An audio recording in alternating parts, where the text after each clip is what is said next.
আসসালামু আলাইকুম রহমতুল্লাহি ওবরাকাতুহু। টিজে রেসিপি ব্লগস চ্যানেলে আপনাদের সবাইকে আমন্ত্রণ। আশা করছি আল্লাহর অশেষ রহমতে যে যেখানে আছেন ভালো আছেন, সুস্থ আছেন। আমিও আলহামদুলিল্লাহ ভালো আছি। কাছে দূরে যারা দেখছেন শুনছেন সবাইকে অসংখ্য ধন্যবাদ, কারণ আপনাদের ছোট্ট একটি উৎসাহ আমার কঠিন পথ চলাটাকে অনেকটাই সহজ করে তুলছে। তো আজকে সকালে এই যে সকালে নাস্তার পর ঘরগুলি গুছিয়ে নিচ্ছি, তারপরে ঘর বাড়ি গুছানোর পর রান্নায় চলে যাব। তো ভাবলাম ঘর বাড়ি গুছাচ্ছি যেহেতু একটু শেয়ার করি আপনাদের সাথে। তো এই তো আপনারা সকালে নাস্তার পর কে কী করলেন অবশ্যই কমেন্টসে জানাবেন, আর ভিডিওটি না টেনে অবশ্যই ফুল ওয়াচ করে দেখবেন।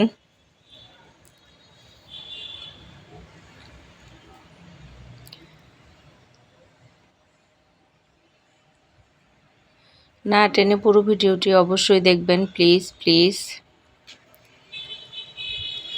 তো এই তো ঘর বাড়ি গুছানোর পর তারপরে চলে যাব কিচেনে, তারপর দেখি কি রান্না করা যায়।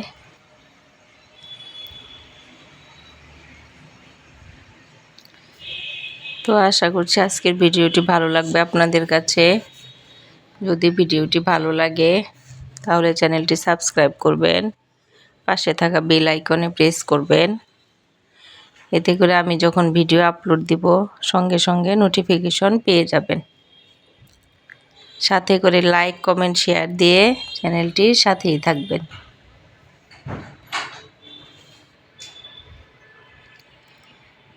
আর প্লিজ অবশ্যই একটু কষ্ট করে হলেও ভিডিওটি শেয়ার করে দিবেন, যারা দেখতে পারেনি এখনও, যাতে তাদের পর্যন্ত ভিডিওটি আপনাদের ছোট্ট একটা শেয়ারের মাধ্যমে তাদের কাছে পৌঁছে যায়।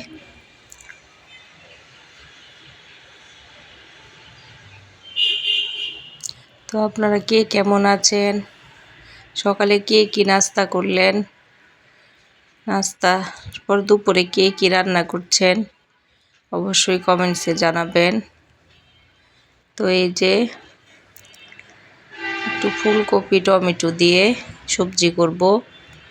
ফুলকপিটাকে কেটে ধুয়ে পরিষ্কার করে এই যে ঘি আর সরিষার তেল দিয়ে আগে ভেজে নিচ্ছি। তারপরে এই যে টমেটো দিয়ে গরম মশলা দিয়ে দিলাম গরম তেলে। তারপরে এই তো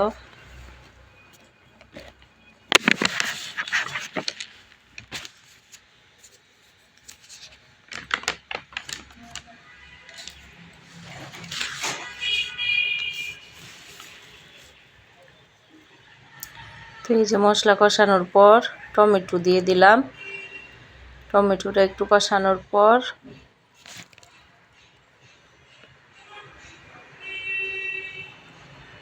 তারপরে দিয়ে দিব সেই ভেজে রাখা ফুলকপিটা। তো এই যে মশলার মধ্যে সুন্দর একটা তেল উঠেছে, মশলাটা সুন্দরভাবে আমি কষিয়ে নিয়েছি।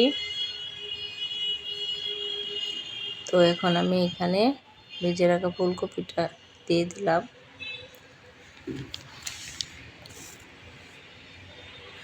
তো আমার রান্না, আমার ভিডিওর কোনো অংশ যদি আপনাদের ভালো লাগে প্লিজ প্লিজ একটা লাইক দিতে ভুলবেন না।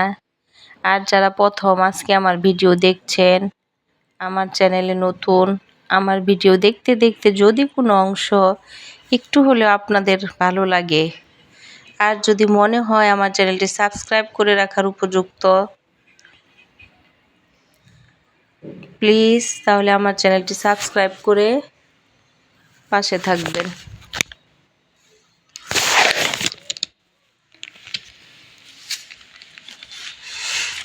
তো এই যে ফুলকপি টমেটো সবজিটা রান্না করা শেষ। এখন একদম দেশি ট্যাংরা মাছ টমেটো দিয়ে আজকে রান্না করে নিব। এই তো পেঁয়াজ কলি, পেঁয়াজ কুচি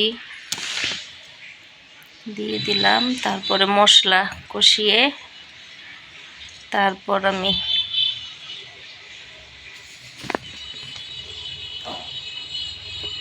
এই তো হচ্ছে রান্নাটা। তারপর রান্নার পর কাজের বুয়া আসবে, ঘর বাড়ি পরিষ্কার করবে বাকিটুক, আমি যতটুক করার করে রেখেছি। বুয়া এসে ঘর ঝাড়ু দেবে, মুছবে। আমারও রান্না প্রায় শেষের দিকে।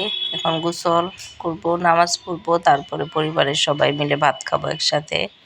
আল্লাহ যদি খাওয়ায়, আল্লাহর নিয়ামত। আল্লাহ রান্না করার পরেও যে খেতে পারবো তার কোনো গ্যারেন্টি নাই।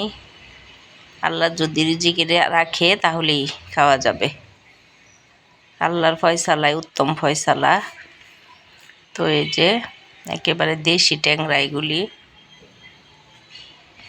দেশি ট্যাংরা তো অত বড় হয় না, একটু ছোটই থাকে, কিন্তু খাবারের মজাটা দেশি ট্যাংরার অন্যরকম, দেশি মাছের মজাটা। তো এই যে দিয়ে দিলাম। তারপরে মাছটা কষানো হলে সাথে টমেটো ধনেপাতা দিয়ে মাছটা রান্না করে নিব। নামানোর আগে কাঁচামরিচ দিয়ে দিব। এইভাবেই আজকের দুপুরের রান্নার পাকটা। সকাল থেকে দুপুর পর্যন্ত কাজের কি কাজ করলাম সেটাই আপনাদের সাথে শেয়ার করলাম। আপনারা কি কাজ করলেন সকাল থেকে দুপুর পর্যন্ত অবশ্যই আমাকে কমেন্টসে জানাবেন।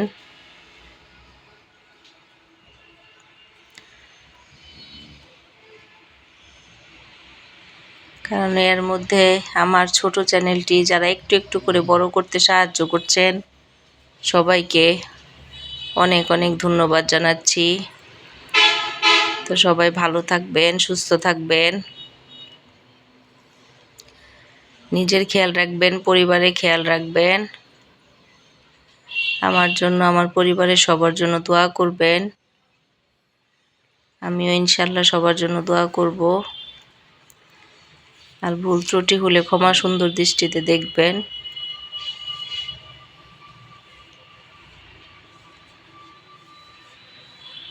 তো এই তো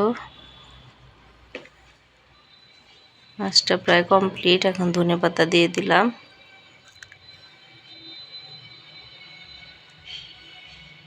তো আজকের ভিডিওটি আর বড় করতে চাচ্ছি না, আজকের মতো এখানেই বিদায় নিচ্ছি। আসসালামু আলাইকুম রহমতুল্লাহি ওয়া বারাকাতুহু।